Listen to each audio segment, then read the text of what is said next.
तो जब हनुमान जी लाए वहाँ सेत बंद गया। हाँ। तो पर उन्होंने मना कर दिया। जब लंका पर चढ़ाई करने वाले थे रामचंद्र जी, तो उससे पहले जो सेतु बनाया गया था उसी की बात कर रहे हैं। उसी की। तो वह सेतु बन गया तो उनसे मना कर दिया कि भाई अब मत लाओ कोई साधन। अच्छा।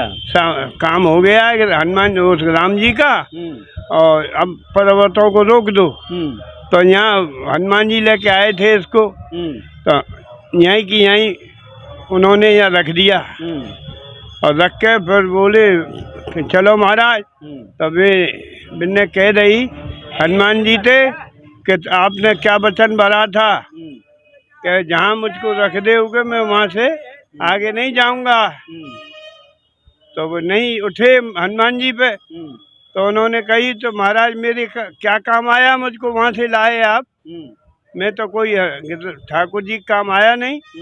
तो माने ऐसा है, उनसे हनुमान जी ने कही राम जी से हमारा ऐसे ऐसे मामला है। तो उनसे कह देना गिरिराज पर्वत जी से, ये द्रोणाचल के बेटा हैं जी, द्रोणाचल पर्वत से आए थे ये। तो महाराज मेरी कैसे काम आंगों में ठाकुर जी के। तो उन्होंने कह दिया द्वापर में तुम कृष्ण बन के पूजोगे। अच्छा। तो द्वापर जब आ गया तो भगवान ने इसको 7 दिन 7 रात नक पे धारण किया है, कन्नी उंगली पे जी। तभी से ये गिरिराज जी की मान्यता चली आ रही है। 5003 से कुछ वर्ष हो गए। अच्छा, इस गिरिराज पर्वत की पूजा हुई है। अच्छा, तभी से शुरू हो गई है। तब भगवान को पर्वत उठा लिया तो सारे ब्रजवासी उसके नीचे आ गए। तो इंद्र को घमंड हो गया कि मैंने 7 दिन 7 रात जल बरसाया और ब्रज में एक बूंद भी नहीं आई। जाकर देखूं तो सही ऐसी कौन सी दिव्य शक्ति है जो मैंने इतना जल बरसाया, एक बूंद जल नहीं ब्रज के अंदर सूखा पड़ा है। तो उन्होंने आकर देखा सारा दृश्य।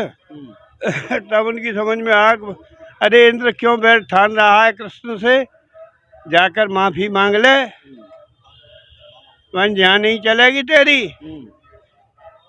तो फिर उनको ऐरावत हाथी, शाकरण घोड़ा और सुरभि गऊ भगवान कृष्ण को भेंट करिए। उनसे क्षमा मांगिए कि महाराज मुझसे गलती होगी, मैं अपमान में था, मुझको पता नहीं था कि आपने ब्रज में जन्म ले लिया है। तब से ये गिरिराज जी की पूजा चली आ रही है। तो पूजा किस तरह से करते हैं, गिरिराज जी को कैसे प्रसन्न करते हैं? गिरिराज जी की पूजा दूध दही शहद घी बूरा ये पंचामृत से अभिषेक होता है गिरिराज जी का। पर वस्त्र धारण कराए जाते, भोग लगाया जाता है 56 भोग। तो 56 भोग लगता है, फिर आरती होती है भगवान की, फिर परिक्रमा होती है 4। परिक्रमा कितनी 4 लगती है गिरिराज जी की। और यहाँ पर और जो बड़ी परिक्रमा ये भगवान का चतुर्भुज रूप है। अच्छा, गिरिराज जी जो है। अच्छा, भगवान का चतुर्भुज रूप है। हाँ, 4 परिक्रमा लगती है गिरिराज जी की। अच्छा, तो यहाँ जो बड़ी परिक्रमा लगती है वो कितने किलोमीटर की होती है? ये 12 किलोमीटर की है और ये सामने वाली 9 किलोमीटर की। 12 और 9 21 किलोमीटर की। 21। अच्छा, तो इसकी परिक्रमा करने से क्या होता है? जो भी कामना हो बोल के जाओ, वही काम पूर्ण हो जाएगा। अच्छा, ये कलयुग का प्रत्यक्ष देव है। तो प्रत्यक्ष देव है कलयुग के।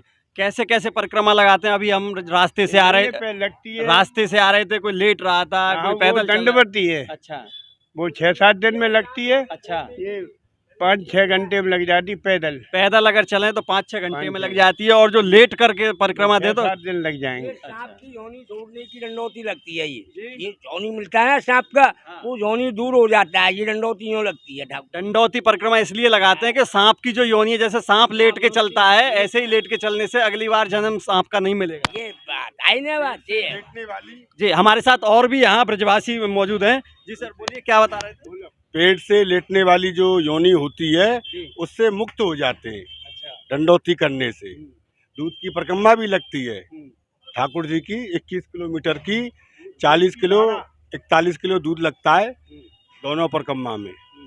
परिक्रमा करते हैं, उसके बाद में ब्राह्मण भोजन कराते हैं। चैंटी चैंटा जीव जनावर हाथ से पैर से कोई मर जाता है, उसका पाप क्षीण करने के लिए अन्नदान होता है। अन्नदान का मतलब ब्राह्मण भोजन, ब्राह्मणों को भोजन करा के तो उसकी मुक्ति हो जाती है। मेरा नाम दीपू पुरोहित। सेवा अधिकारी दान घाटी मंदिर गोवर्धन पर मतलब एक पुलिस ऋषि थे, तो वो उनको गिरिराज जी महाराज को लेके आ रहे थे। तो उन्होंने गिरिराज जी महाराज ने उनसे वचन भरवाया था, मैं चल तो चलूँगा मैं आपके साथ, अगर यहाँ पे मुझे रख दोगे तो वहीं रुक जाऊँगा, वहाँ से अलावा मैं नहीं जाऊँगा। तो वो पुलिस ऋषि जी यहाँ लघु शंका के लिए रुके थे, तो उन्होंने अपना काम कर दिया था। फिर चालू उठाने लगे गिरिराज जी को, तो गिरिराज जी ने उनसे कहा था अपने वचन पर ध्यान दीजिए, मैंने आपको क्या वचन दिया था। तो वहाँ ने कहा था मैं एक दफ़े मुझे रख दोगे धरती में फिर नहीं जाऊँगा मैं वहाँ से। तो उनको उठाने लगे, नहीं जाए। तो फिर पुलिस ऋषि महाराज जी ने उनको गिरिराज जी को श्राप दे दिया था, जाओ आज से 1 तिल रोज घटोगे आप। अच्छा। उस समय से 1 तिल रोज घटते हैं। और एक ये है, एक मतलब ये गोवर्धन पूजा यहाँ जब से चालू हुई थी, पहले इंद्रदेव की पूजा होती थी। अच्छा। तो इंद्रदेव कृष्ण भगवान ने जन्म लिया था, फिर गोवर्धन पूजा करवाई थी, तो उस दिन से ये पूजा होती है यहाँ भगवान की। इसमें से स्वयं कृष्ण भगवान प्रकट हुए थे, एक रूप से पूजत है दूजो रो पुजाए, सहस्त्र भुजा फैलाए के मांग मांग के खाए। जब भगवान ने सब ब्रजवासियों पर 56 भोग लगवाया था और इंद्रदेव ने बारिश की थी, तो ब्रज को डूबत से बताया था कृष्ण भगवान ने। ये यहाँ की वो है। और यहाँ गुरु पूर्णमासी साल भर में एक दफ़े आती है। यहाँ सबसे ज़्यादा भक्त लोग गुरु पूर्णमासी पे आते हैं, बड़े बड़े देश विदेशों से आते हैं। यहाँ जो दान घाटी मंदिर है जिसके आप इस समय सेवायत हैं, तो उसका क्या महत्व है यहाँ? यहाँ भगवान कृष्ण ने दान लिया था गोपियों से। हाँ। बरसाने नंदगांव से गोपियाँ वहाँ कंस के लिए माखन लेके जाती थी। यहाँ भगवान छिपके बैठ जाते थे, तो अगर राजी से देती, राजी से जबरदस्ती मटकी फोड़ के ले लेते। यहाँ दान लिया था भगवान कृष्ण ने, ये दान का महत्व है। ये गिरिराज जी महाराज दान घाटी मंदिर जब से नाम डला हुआ है। तो लोग यहाँ आते हैं, तरह तरह की मनोकामना लेकर के आते हैं, सबकी मनोकामना पूरी होती है। जो भी भक्त भगवान से अपनी मनोकामना मांगते हैं, सब मनोकामना पूरी करते हैं कृष्ण भगवान गोवर्धन महाराज।